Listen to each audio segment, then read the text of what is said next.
오늘 말씀의 제목은 발음과 같음을 위한 신앙 고백서라는 제목으로 말씀을 나누겠습니다. 사도 베드로는 누구보다도 예수님의 제자들 중에서 가장 호언장담을 했던 사람입니다. 그런데도 예수 그리스도께서 부인할 것들을 일러주셨음에도 그는 절대 부인하지 않을 거라고 말했습니다. 그러나 베드로는 작은 계집종의 말에도 예수님을 부인하고 저주까지 했던 자입니다. 그런 그에게 주님은 찾아오셔서 그에게 네가 나를 사랑하느냐? 네가 나를 사랑하느냐? 네가 나를 사랑하느냐? 세 번이나 물으시면서 주께서 하나님의 양들을 베드로에게 치라고 맡기시라고 명령하심으로 베드로의 부인을 회복하고 베드로를 다시금 주의 교회 가운데 세우셨던 것을 경험했던 자입니다. 그래서 사도 베드로는 목양하는 것이 무엇인지를 너무나 잘 아는 사람이었습니다. 그런 사도 베드로가 5장에 들어서서 무슨 이야기를 하냐면 교회의 장로들에게 권면하는 말씀이 나타납니다. 베드로전서가 권면하고 있는 교회는 핍박받는 교회예요.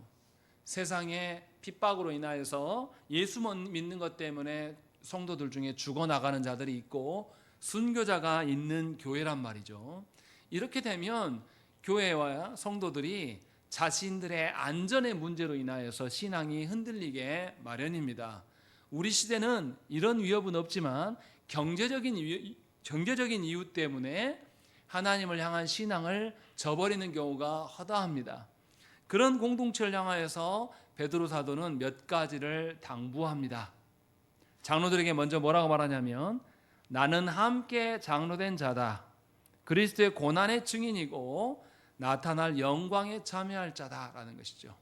너희가 고난받음은 그리스도의 고난받음이며 그것을 지나고 나서 하나님의 영광에 참여할 자가 교회의 장로가 아니겠는가 라고 말하면서 그 다음에 무슨 이야기를 하냐면 2절 말씀을 우리 한번 읽겠습니다. 시작.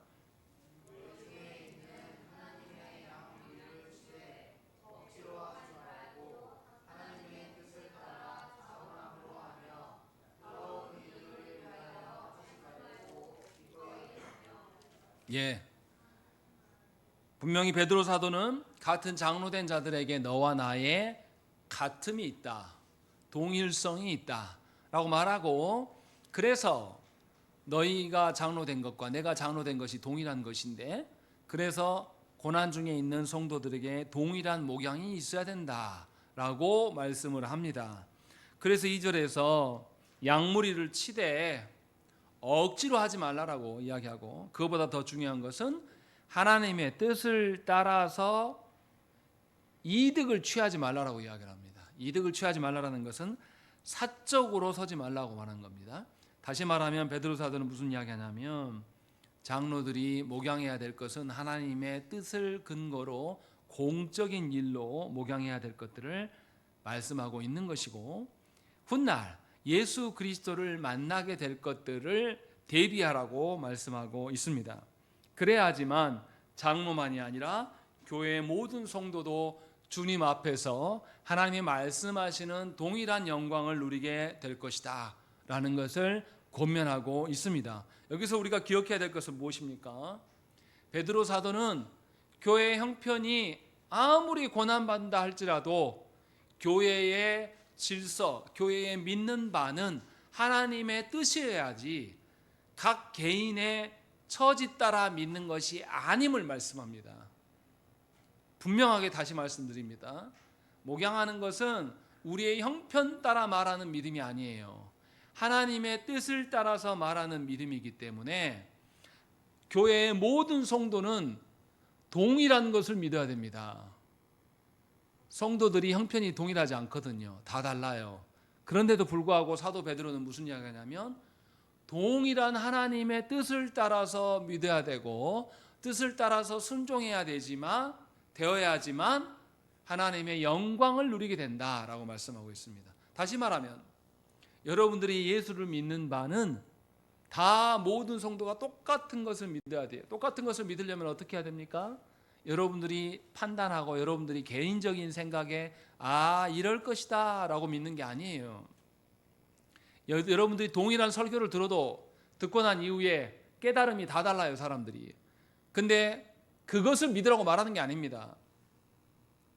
분명하게 사도 베드로는 교회가 동일한 것을 믿을 수 있도록 점검하라는 거예요. 목양하라고 말하고 있는 겁니다. 그러니까 신앙은 개인적인 것이 아니에요. 교회가 동일한 신앙을 믿을 수 있도록 하나님의 뜻을 가르쳐야 된다고 말하고 있는 겁니다.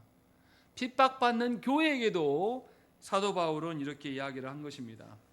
그래서 역사적인 교회 가운데 교회는 모든 성도들의 믿는 바가 무엇인지를 통일화시켰습니다. 그게 무엇이냐면 사도신경이 대표적인 케이스예요. 사도신경의 내용은 무엇입니까?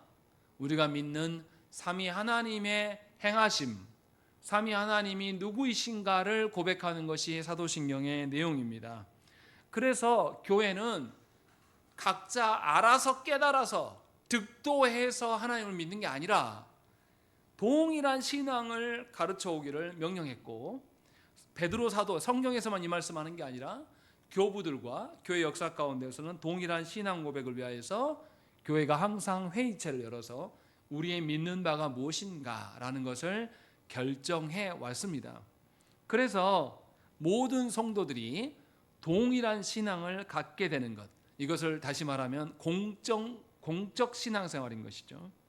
그러려면 동일한 것을 믿기 위한 신앙 고백서를 필요했어요. 그래서 교회가 신앙 고백서를 토대로 동일한 신앙을 고백하게 됐단 말이에요. 같은 하나님을 믿고 있구나라고 되었을 때야지만 비로소 성도들이 통일될 수가 있는 겁니다. 그렇지 않고 한국 교회식으로 내가 경험한 하나님을 믿게 되면 어떻게 되냐면, 어떤 사람은 성공의 하나님, 어떤 사람은 치유의 하나님, 어떤 사람은 폭삭 망했다가 다시 회복되는 하나님, 또 어떤 사람은 관계의 하나님, 자기들 멋대로 이야기하는 거예요. 이게 한국교회의 실체지 않습니까? 그래서 교회 안에 함께 모여 있는데 하나님에 대한 생각이 다 달라요. 어떤 사람은 하나님이 은사로 나를 이끄신다 해가지고 랄랄랄랄라 막 하고 기도만 합니다. 어떤 사람은 하나님께서 내 사업을 통해서 드러난다, 그래서 사업 잘 되는 것이 하나님 뜻이라고 말하는 사람도 있고, 또 어떤 사람은 자식 새끼 잘 키워가지고 뭐를 이루는 것이 하나님의 뜻인 것처럼 말하는 자들도 있습니다. 그래서 똑같은 교회가 아니에요. 각자 자기들 하고 싶은 교회 형태를 갖고 있습니다. 통일성이 없어요, 한국 교회 안에. 그래서 교회에 질서가 없습니다. 그냥 많이 모이는 교회가 하나님의 뜻이라고 생각을 합니다. 그래서 뭡니까? 뭐 잡는 놈이 장땡이라고, 많이 모이고 힘이 세면 좋은 교회라고 착각을 합니다. 대부분의 성도들이 그렇게 생각을 하는 거예요.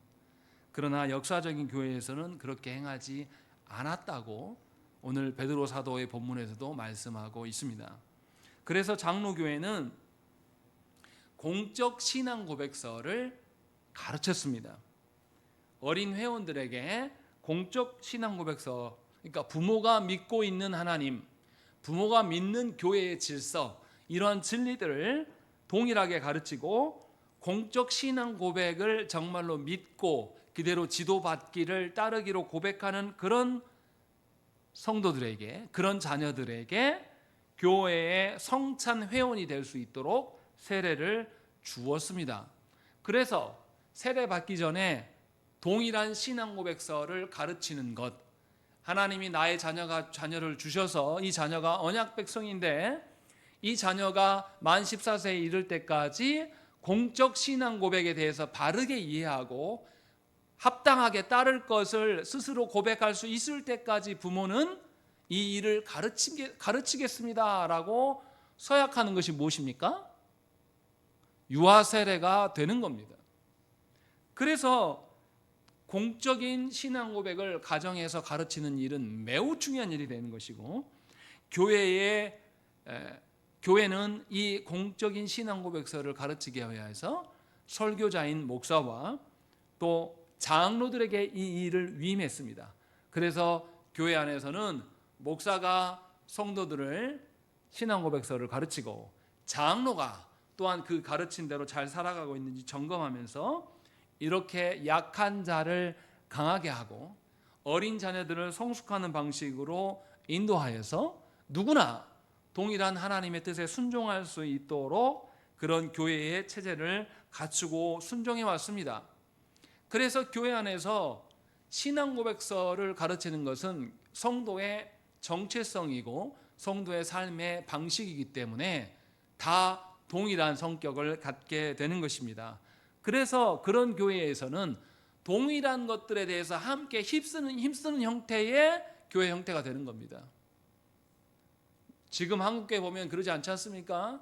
교회에서 축구하고 싶은 분, 교회에서 태권도 하고 싶은 분, 교회에서 탁구 치고 싶은 분을 자기 취미 생활대로 따로따로 보여요. 절대 하나 되지 않습니다. 자기가 원하는 대로 자기 친한 사람, 자기랑 닮고 자기랑 잘 맞는 사람이 교회의 성도됨이라고 생각하는 경향이 매우 강합니다. 그러나 역사적인 교회 안에서는 신앙 고백서, 이 요리문답을 가르치는 것에 대해서 매우 중요하게 여겼습니다. 그러면 이 요리문답을 교육하는 그 책임이 목사와 장로에게만 있습니까? 그렇지 않습니다. 제가 앞에서 미리 말씀드렸는데 요리문답을 교육하는 일에 대한 책무는 부모에게 있습니다. 부모는 자녀에게 하나님과 하나님을 섬기는 일에 관해 가르칠 의무를 1차적으로 부여받은 자들입니다. 부모들은 자녀들이 유아 세례를 받을 때에 힘을 다해 주님의 교양과 훈계로 자기 자녀를 교육하고 교육받게 하겠다고 서약을 합니다. 그렇게 해서 여러분들의 자녀들에게 유아 세례를 주었습니다.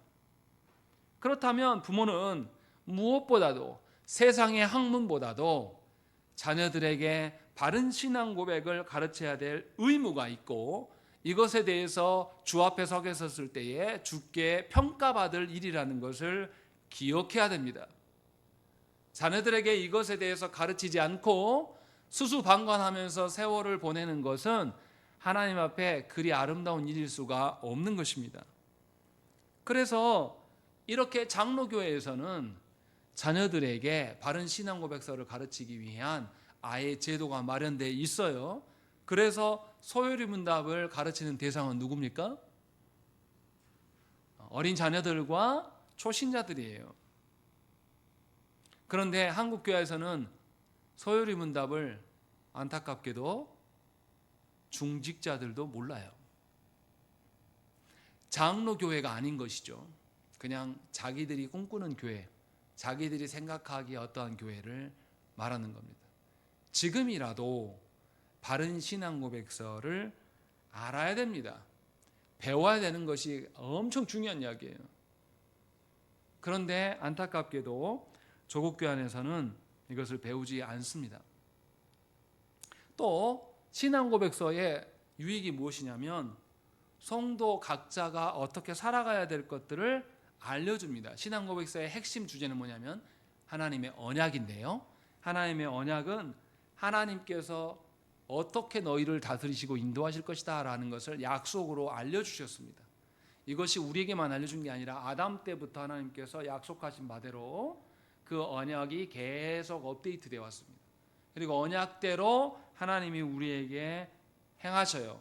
그러니까 우리는 언약을 근거로 하나님의 행하심을 발견할 수가 있고 하나님께 순종할 수 있는 길을 찾는 것이죠. 그래서 요리문답을 배우는 것은 하나님의 행하심을 분별할 수 있는 분별력을 키우는 일이기도 합니다. 그래서 교회는 어린아이나 노인에 할 것 없이 이 신앙 고백서에 대해서 능통해지는 것이 정상적인 일입니다. 그렇기 때문에 모든 성도가 신앙 고백서를 통해서 바른 믿음에 대한 기준들을 갖게 되는 것, 이것이 성숙해져가는 성도의 당연한 일이라는 것입니다. 특별하게 믿음이 좋은 사람, 특별하게 목회자들만 알아야 될 일이 아니라고 분명하게 교회 질서에서는 말씀하고 있어요. 착각하지 마시라는 거죠. 유아 세례를 받았다고 해서 자동적으로 그 아이가 하나님의 자녀가 될 것이다, 이런 것은 없다는 것이고, 세례를 받았다고 해서 가만히 있는데 그 사람의 신앙이 자동적으로 커져가냐, 그런 거 없다는 것입니다. 세례를 받기 전에도 가르쳤고 세례 받은 이후에도 당신의 세례가 어떤 의미입니까? 라는 것을 신앙 고백서를 통해서 바르게 가르쳤습니다. 그래서 유아 세례를 받게 한 부모는 이 자녀가 교회의 성찬의 회원, 입교하기 전까지 끊임없이 요리문답을 집에서 바르게 가르치고 그 말씀대로 살고 있는지 계속 자녀들에게 물었다라는 것입니다. 이것이 교회의 바른 토대였다라는 것을 말씀하고 있어요. 그래서 요리문답의 내용은 뭐냐면 신구약 성경의 압축본이에요. 오해하지 말아야 될 것은 그렇다고 해서 이 신앙 고백서가 성경과 동등하다 이 말을 하는 것은 아니에요. 요리문답을 대한 기초를 알아야지만 성경을 어떻게 봅니까? 하나님의 언약에 근거하여서 합당하게 봐요. 하나님의 구원의 역사로 성경을 보게 되는 것이죠. 그렇지 않고 이렇게 성경 보는 분들이 있어요. 자기가 지금 돈이 없으니까 하나님이 돈 주시는 방편이 뭔가, 자기가 지금 성공을 못했습니까? 성공을 주시는 방편이 뭔가, 자기 마음이 지금 울적하고 괴로운데 하나님 어떻게 위로해 주시는가. 이것은 자기 자신을 위하여서 성경을 보는 것이지 하나님과 아무런 상관이 없습니다. 그래서 분명하게 요리문답 안에 성경이 무엇인지, 또 하나님이 누구이신지, 하나님이 우리를 위하여서 무엇을 행하시는지, 하나님께서 우리를 어떻게 인도해 가시는지를 말씀하고 있기 때문에 그 체제를 갖춘 사람만이 하나님의 말씀을 드디어 바르게 이해할 수 있게 되는 것입니다. 그래서 역사적으로 도르트 총회, 개혁교회에서 도르트 총회에서는 요리문답의 교육을 세 가지 방면으로 강조했습니다. 첫 번째는 가정에서의 요리문답 교육, 두 번째는 학교에서의 요리문답의 교육, 세 번째는 교회에서의 요리문답의 교육입니다. 왜냐하면 학교도 당시에는 교회가 세웠어요. 하나님의 말씀에 근거한 학교를 세우고 그 학교에서 하나님이 창조되심을 가르쳤단 말이죠. 근데 우리 시대의 교육은 이미 공교육에 다 넘어가 버렸습니다. 그래서 아이들에게 과학 숭배를 만들게 되고 진화론적인 사고들을 갖추게 만들어 놨습니다. 그래서 자녀들의 사고 체계가 성경적인 체계를 갖고 있지 않아요. 부모의 그 거짓된 체계를 그대로 답습하고 있습니다. 그래서 공부 많이 한 사람이 어떻게 됩니까? 지식이 많이 쌓아지면, 학교 교육을 잘 받아서 잘 받은 사람들이 정말로 국가와 사회와 하나님 나라를 위해서 삽니까? 우리 늘 경험하지 않습니까? 서울대 법대 나온 놈들이 이 나라 말아먹는 놈들이에요. 다 그런 건 아니지만 대부분 서울대 법대 지그들끼리 이렇게 자기들끼리 네트워크를 형성해 가지고 악인들이 돼가는 겁니다. 작년인가요? 서울대생들한테 투표했어요. 너희 동문 중에 누가 가장 훌륭한 사람이냐라고 했을 때 순위 든 사람이 누굽니까? 윤석열입니다. 이게 서울대생의 수준이에요. 아무리 지식을 쌓은다고 해서 그 사람이 도덕이나 선을 구별할 수 있는 사람입니까? 그렇지 않습니다. 하나님을 떠나면 반드시 그 사람은 자신의 지식을 가지고 타락의 길로 가는 겁니다. 우리 시대가 그렇게 되어 있어요. 그래서 우리 시대에서는 도르트 신조에서 참된 성도를 만들려면 가정과 학교와 교회에서 신앙 고백서를 가르쳐야 한다고 말했지만 우리 시대는 학교에서도 포기했습니다. 가정에서 하십니까? 안 하잖아요. 교회에서는요. 교회에서 신앙 고백서 가르치는 교회가 이상한 교회가 되어버렸어요. 없어요. 그래서 성도들이 하나님을 어떻게 믿습니까? 똑같은 A교회를 다니는데 성도들이 믿는 하나님은 다 제각각이에요. 자기들이 만든 하나님, 자기들이 상상하는 하나님, 그런 식으로 우상숭배처럼 하나님을 믿는단 말이죠. 그러나 분명하게 우리의 기독신앙의 교회 역사 가운데서는 그런 방식을 취하지 않았다라는 것이죠. 그만큼 성도들이 동일한 신앙을 갖는 것, 공적 신앙 고백을 갖는 것이 매우 중요한 일이고 이것이 교회의 사활과 관련된 문제라고 성경은 말씀합니다. 그러면 이제 우리가 오늘부터 하이델베르그를 배워갈 텐데 이 하이델베르그 교리문답이 왜 중요하냐 이 말이죠. 교회 안에 종교개혁 이후에 개혁파 교회 안에서 말씀을 가르치는데 알미니안 이단들이 나오는 거예요. 똑같은 교회 안에서. 그래서 도로트 총회가 열립니다. 그때의 교회의 바른 신앙 고백서로 채택한 신앙 고백서가 뭐냐면 하이델베르그 교리문답입니다. 그만큼 하이델베르그 교리문답은 개혁교회의 신앙을 바르게 잘 정리하고 있습니다. 그런데 이것이 그러면 어떻게 만들어졌는가가 굉장히 중요해요. 하이델베르그 교리문답을 만든 사람이 있어요. 이것을 만들도록 명령한 왕이 있습니다. 프리드리히 3세예요. 그런데 프리드리히 3세가 처음부터 만들었던 것은 아니에요. 신성 로마 제국 황제가 있고 그 황제 안에서 각각의 영주를 관리하는 분봉왕들이 있습니다. 그런데 그 분봉왕 중에 한 명이 오토 하이니라는 사람이 있습니다. 그 사람이 프리드리히 3세 앞전에 있었던 왕이에요. 이 사람이 비교적 개혁주의적인 성향을 갖고 있었습니다. 그래서 종교개혁자들을 보호해주고 자기의 영주권 안에서는 말씀을 바르게 세우려고 애를 썼어요. 그런데 안타깝게도 신성 로마 제국의 황제는 개혁신앙의 말씀을 가르치는 것을 반대했습니다. 로마 가톨릭을 따라야 된다고 강조했어요. 그래서 하이델베르그 교리문답을 만들어졌을 때도 하이델베르그 교리문답을 포기해라 라는 것을 강요했습니다. 그런데 프리드리히 3세는 양심상 그럴 수 없다. 이 교리문답을 포기할 수 없다. 그래서 황제에게 건의해요. 자기가 다스리고 있는 팔츠 지역에서만 개혁신앙을 그 교리를 가르칠 수 있게 해달라라고 해서 아우스부르크 평화협정을 맺습니다. 그것이 1555년도의 일이에요. 그래서 프리드리히 3세가 자기 지역 안에 개혁신앙적인 말씀의 토대를 갖출 수 있도록 여건을 마련합니다. 그리고 프리드리히 3세가 이 하이델베르그 교리문답을 만들고 나니까 네덜란드, 프랑스, 독일, 스코틀랜드 또 헝가리 등에서 이 교리문답을 가져다가 번역하고 책을 출판해요. 이렇게 목숨을 걸고 자기의 왕권을 걸어놓고 이 일을 진행했다는 것이죠. 원래 오토 하이니가 개혁하려고 애를 써서 3명의 신학자를 자기의 영주에 모셔와요. 그런데 이 3명의 신학자가 성찬론이 다 다릅니다. 오전에 우리가 공부할 때도 말씀드렸지만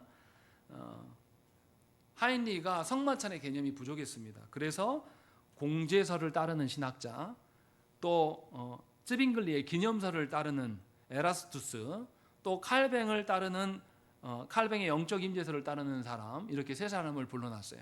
불러놓으니까 어떻게 됩니까? 성만찬의 문제 때문에 그 개혁을 하려고 했던 그 나라 안에서 다툼이 일어나요. 분쟁이 생긴단 말이죠. 그래서 프리드리히 3세가 이제 오토 하이니는 그래 죽고 난 다음에 자기가 이제 왕위를 이어서 가는데 프리드리히 3세가 이것의 성만찬의 문제를 해결하려고 멜랑히톤에게 부탁합니다. 어떤 게 맞습니까? 라는 것을 신학적으로 해명해달라. 그런데 멜랑히톤은 개혁주의자예요. 그래서 영적 임재론, 칼벤이 말했던 영적 임재론이 맞습니다 라고 손을 들어주고 이 계기로 인해서 프리드리히 3세가 깨달아요. 한 나라 안에서 공동의 신앙생, 공동의 바른 신앙관이 통일돼야 되는 것이 아주 중요하구나 라는 것을 프리드리히가 깨닫습니다. 그래서 프리드리히 3세가 자기의 다스리는 영역 안에서 로마 카톨릭의 잔재를 제거하려고 예배 모범을 만들고 교회법을 만듭니다.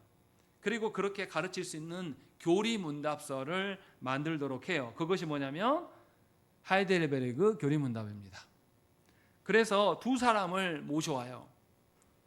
그 팔츠 지역에 있었던 가장 대표적인 성령교회라고 지금도 있습니다. 독일에 가면 하이델베르그 그 도시에 가면 성령교회가 있어요. 그런데 그 교회의 설교자로 올레비아누스를 모셔오고 또 신학교에 가르치는 자로 우르시누스를 모셔옵니다.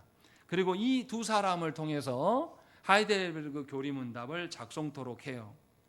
그래서 프리드리히 3세가 생각하는 것은 뭐냐면 그냥 믿고만 마는 것이 아니라 믿은 대로 실제로 살아가는 것, 믿는 바대로 실제로 사는 것이 무엇인가를 구현하려고 발음과 같음의 원리를 세우려고 이 하이델베르그 교리문답을 만듭니다.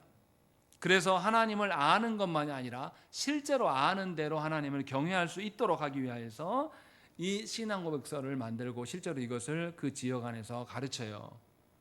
그러니까 프리드리히 3세가 적당하게 종교개혁을 꿈꾼 것이 아니에요. 오토 하이니는 막연하게 조금 개혁을 꿈꿨다면 프리드리히 3세는 아주 엄중하게 개혁이 무엇인지를 계속 정리했다는 것입니다. 그래서 이 하이델베르그 교리문답이 굉장히 면밀한 구석이 있는 것이고 목회적인 성향을 많이 갖고 있습니다. 그래서 1562년에 작성되고 1563년에 총회에서 이것이 합법한 신앙고백서다라고 채택이 됩니다. 그리고 1574년 도르트 총회에서 여러 나라들이 이 신앙고백서를 채택하게 되고 모든 나라들에게 유럽의 전역에 영향을 주게 되는 것이죠. 그래서 이렇게 하나님께서는 교회 안에서 몇몇의 신자들을 통하여서 하나님의 바른 신앙 고백서를 만들게 하시고 온전하게 세워나가는 겁니다. 그래서 여러분들의 자녀들이 세상과 구별되었다라는 뜻은 뭔가 특별하고 똑똑하다 그런 뜻이 아니에요. 하나님의 말씀을 알고 하나님의 뜻을 분별할 수 있는 자녀로 키워가야 된다는 뜻에서 구별됐다는 뜻이에요. 그래서 그 말씀을 바른 신앙 고백을 자녀들에게 가르치는 것, 이것이 바른 성도 되게 하는 기초다라는 것을 말씀하고 있습니다. 그러면 이제 이렇게 역사적에서 매우 여러 가지 고충을 겪으면서 황제와 자기 목숨을 내놓고 잘못하면 황제가 허락 안 해주면 어떻게 됩니까? 전쟁이죠. 바로 다 쓸어버린단 말이죠. 그런데 오토 하이니는 그렇게 당합니다. 그런데 프리드리히 3세는 그 속에서도 요청해가지고 평화협정을 맺고 이것을 확보해 나갑니다. 자기 팔치 지역만이 아니라 이걸로 인하여서 온 유럽이 하나님의 바른 고백들을 다 갖게 되는 역사적인 계기가 되는 것이죠. 그러니까 얼마나 위대한 사람입니까? 자기의 목숨을 걸고 자기의 왕직을 걸고 그 일을 수행했다는 것입니다. 그러면 이제 하이델베르그에서 말하는 언약이 뭐냐라는 것이죠. 잠깐만 이야기를 하겠습니다. 언약의 본질을 우리가 알아야 됩니다. 언약은 혼자 맺는 겁니까? 아니면 여럿이서 맺는 겁니까? 언약. 계약. 계약이라고 말하면 좀 더 이해가 쉬울까요? 계약은 혼자 맺는 겁니까? 여러 명이서 맺는 겁니까? 계약은 반드시 두 당사자가 있어야 돼요. 혼자 하는 거 아니에요. 두 당사자. 그러면 언약에서 두 당사자는 누굽니까? 하나님과 언약 백성을 대표하는 예수 그리스도십니다. 이게 하나님의 언약이에요. 그래서 약속이 있고 의무가 있습니다.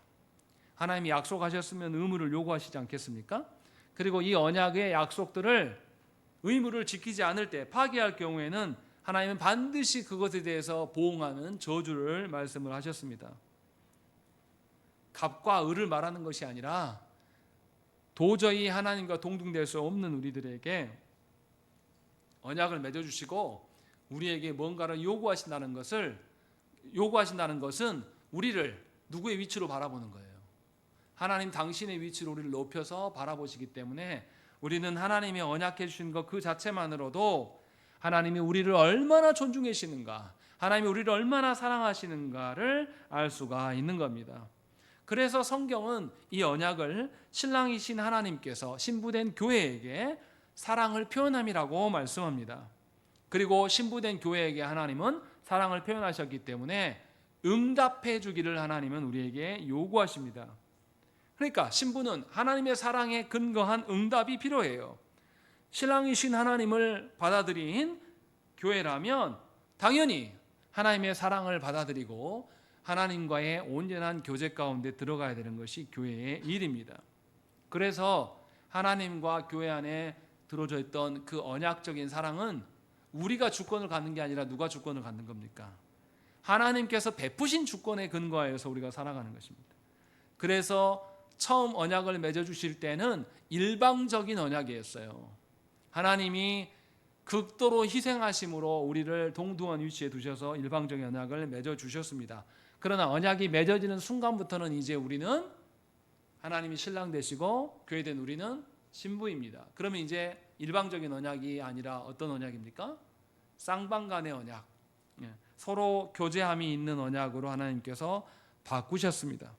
그래서 우리가 성도가 된 것입니다. 그러니까 성도는 하나님께 응답할 수 있는 자들이어야 됩니다. 하나님이 응답할 수 있는 자는 누구입니까? 하나님이 누구인지를 알고 하나님을 사랑하는 자만이, 하나님의 말씀에 반응하는 자만이 응답할 수가 있는 거예요. 하나님의 말씀에 반응하지 않는 성도는 죽은 자입니다. 하나님이 누구신지 알 수가 없는 것이죠. 그래서 언약에는 두 부분이 항상 존재합니다. 약속해 주심과 요구하심. 하나님이 약속해 주신 부분이 있고 우리에게 순종을 요구하심이 있다는 것입니다. 그래서 우리는 이 언약을 통해서 하나님이 우리를 어떻게 이끌어 가시고 우리와 어떤 교제를 요구하시는지를 알 수가 있어요. 그래서 하나님이 뭐라 그러냐면 나는 거룩하니 너희도 거룩하라고 말씀하는 거예요. 항상 언약적으로 하나님 말씀하신단 말이죠. 그러니까 우리가 믿는 믿음은 우리가 믿었기 때문에 믿는 믿음이 아니라 누구로부터 기인한 믿음이에요. 하나님으로부터 기인한 믿음을 주셔서 믿게 하신 겁니다. 그래서 하나님은 아드님을 내어주시고 아드님이 성부 하나님을 향하여서 온전하게 순종할 수 있는 것이 무엇인지를 보여주셨어요. 그것을 성경은 뭐라고 말하냐면 첫사람 아담이 실패하였으나 두 번째 아담이신 예수 그리스도께서 완전한 순종함이 무엇인지를 보여주심으로 말미암아서 우리는 하나님의 자녀가 된 겁니다. 그래서 언약의 당사자는 하나님과 우리가 아니라 하나님과 예수 그리스도시고 우리는 예수 그리스도 안에서 하나님을 발견할 수가 있는 겁니다. 그래서 언약에는 언약의 내용이 있고 약속해 주심이 있고 하나님 우리에게 요구하심이 있다라는 것을 아셔야 됩니다. 그리고 하나님의 요구하신 대로 순종하지 않을 때는 언약적 저주로 우리를 다스리십니다. 언약적 저주와 경고의 말씀을 하시는 것은 우리가 미워서 하는 게 아니에요. 우리를 여전히 뭘로 보기 때문에 하나님의 신부로 바라보고 있기 때문에 하나님께서 주시는 말씀이에요. 세상은 그렇지 않죠. 세상 사람들 어떻게 합니까? 상대방의 저주를 퍼부을 때 어쩔 때 저주를 퍼부어요? 여전히 관계 맺으려고 욕합니까? 관계 안 맺으려고 이제 너랑 나랑 끝났으니까 너 아무것도 아니야. 그래서 헤어지면서 완전히 저주하면서 폭삭 망해버려라 하면서 하는 것이 세상의 저주입니다. 그런데 하나님이 말씀하시는 저주는 그런 뉘앙스가 아니에요. 여전히 우리를 뭘로 보기 때문에 언약을 파기하고 하나님의 사랑이 아니라 세상 사랑에 빠져서 하나님의 신부해야 될 거룩할 신부가 아니라 세상의 욕망에 차가지고 세상의 욕망에 내 몸을 처녀 몸을 다 갖다가 바쳐버렸어도 하나님은 우리를 아직 포기하지 않으시기 때문에 언약적인 저주를 내리시고 하나님께서 경고하신단 말이에요. 그럼 언약적 저주를 듣는 것 자체가 죄인인 우리에게 은혜입니까? 은혜가 아닙니까? 은혜인 겁니다. 그래서 언약을 아는 사람은 하나님으로부터 언약적 저주의 말씀, 경고의 말씀을 들어도 낭망하지 않아요. 하나님이 나를 아직도 버리지 않으셨구나라는 것을 알 수 있습니다. 이게 교리문답 내용 안에 다 나와요. 그런데 이것을 모르는 사람은 특히 조국교회 안에서 하나님이 우리한테 좋은 소리만 하는 사람인 줄 압니다. 그래서 교회를 오래 다녔는데 목회자한테 듣기 싫은 소리 못 듣는 성도는 신앙생활을 한 사람이 아니에요. 저는 그래서 인정하지 않습니다. 신앙생활을 오래 한 사람이고 하나님 바르게 아는 사람이면 하나님의 언약에 대해서 알 수밖에 없는 것이고 언약 앞에서 우리 중에 어떤 사람도 자신 있다고 말할 수 있는 사람이 아무도 없어요. 다 죄인이기 때문에. 그러면 당연히 하나님 앞에서 뭐가 드러납니까? 나의 아름다움, 나의 명성, 나의 뭐 이런 게 드러나겠습니까? 하나님 앞에서 나의 죄악, 불순종, 더러움, 나의 그 가치 없는 이름 이런 거를 드높이려고 하는 나의 욕망 덩어리가 드러나요. 그러면 하나님께 계속 듣는 말씀이 무엇이겠습니까? 잘한다 잘한다 잘한다 들었겠습니까? 계속 언약적 주제의 말씀을 들었을 거란 말이에요. 그렇게 싫은 말씀을 들은 것에 익숙해 있는 사람이면 말씀 들을 줄 알아요. 그런데 오랫동안 교회에 있는데도 싫은 말씀을 못 들은다? 목양 받은 사람이 아닙니다. 분명하게 언약을 이루는 부분에서 하나님께서 언약의 내용도 있지만 약속해 주심도 있지만 요구하심도 있다.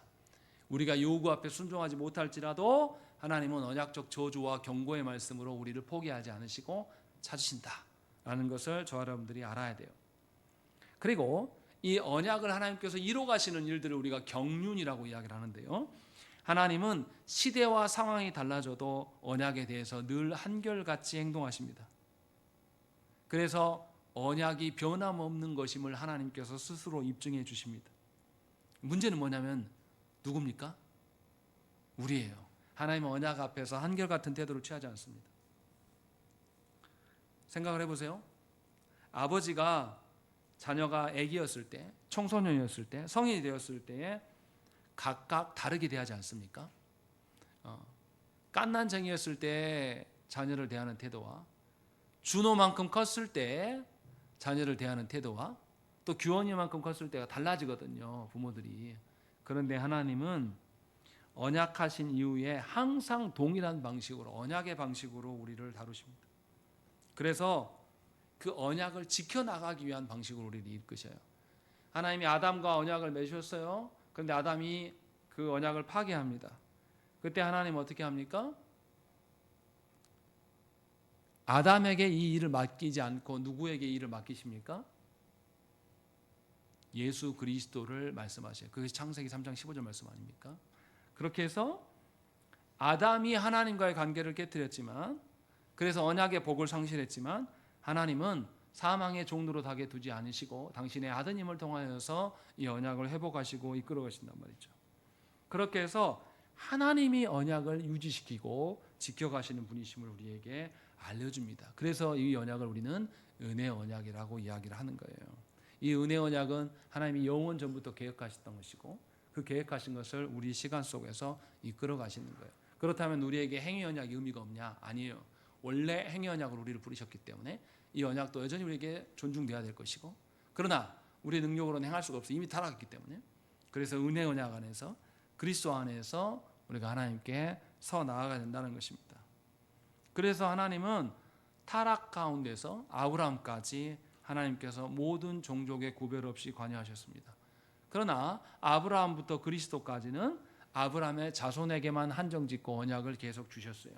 그리고 그리스도께서 부활하시고 승천하신 이후에 성령님이 오시고부터는 이제습니까? 모든 민족에게 교회됨을 허락하여 주시고 우리를 부르십니다.